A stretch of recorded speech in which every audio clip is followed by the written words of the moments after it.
Hello. Have you ever decided to take all your clothes off? Run screaming into the wilds?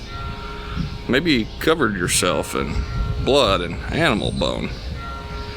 You could be having just a bad day, but more than likely, you're headed to the Varenspire on a pilgrimage across the 8 points with the rest of your frenzied posse.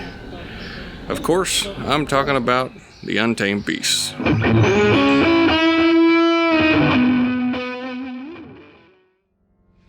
Have you ever thought about the pressure that the Earth puts upon itself? It must be a great burden to be the only life-producing planet. Sure, on the surface, everything seems relatively fine, but the pressure that the Earth exudes on itself is so great that at its very core is a fiery, molten hellscape. Now, why am I telling you this?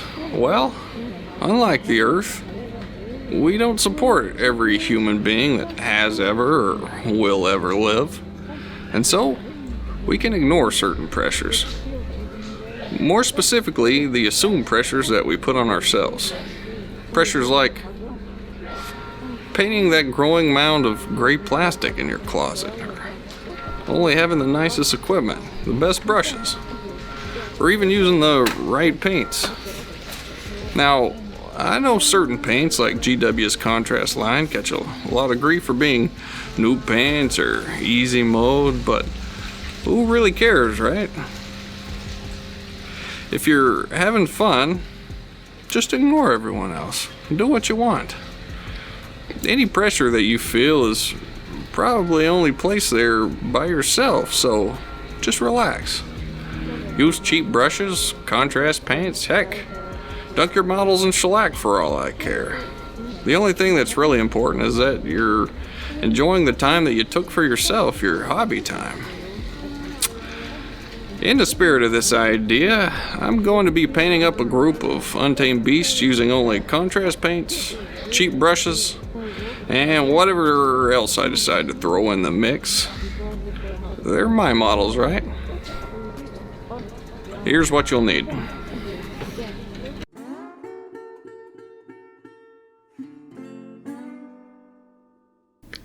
Here we have a primed model.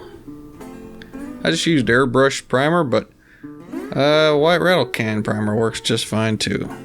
First color I'm going to lay down is Ghillie Man flesh. Just covering up all the skin areas.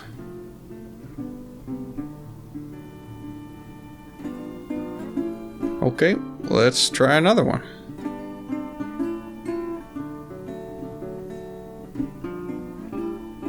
If you want darker or lighter skin tones, just start with a darker or lighter base coat, or put extra coats on. Next color we're laying down is Basilicum Gray. We're just touching all the fur areas with this one.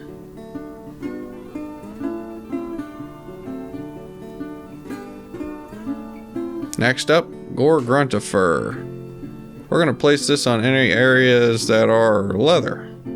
So straps, loincloths, stuff like that.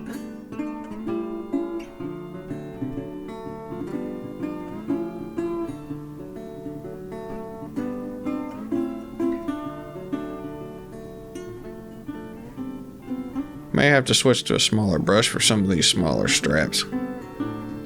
Now we're going to use some Skeleton Horde.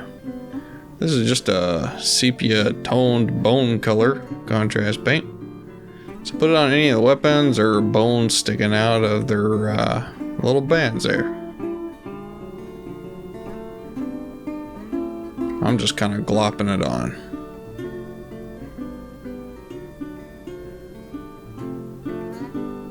For the hair, we're going to be using Aethermatic Blue.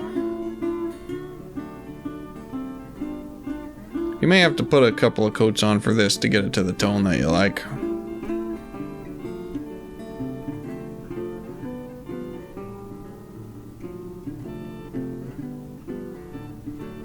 Or 3 coats.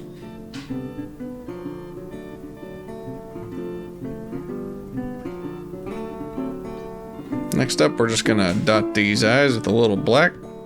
You can use contrast paint here too.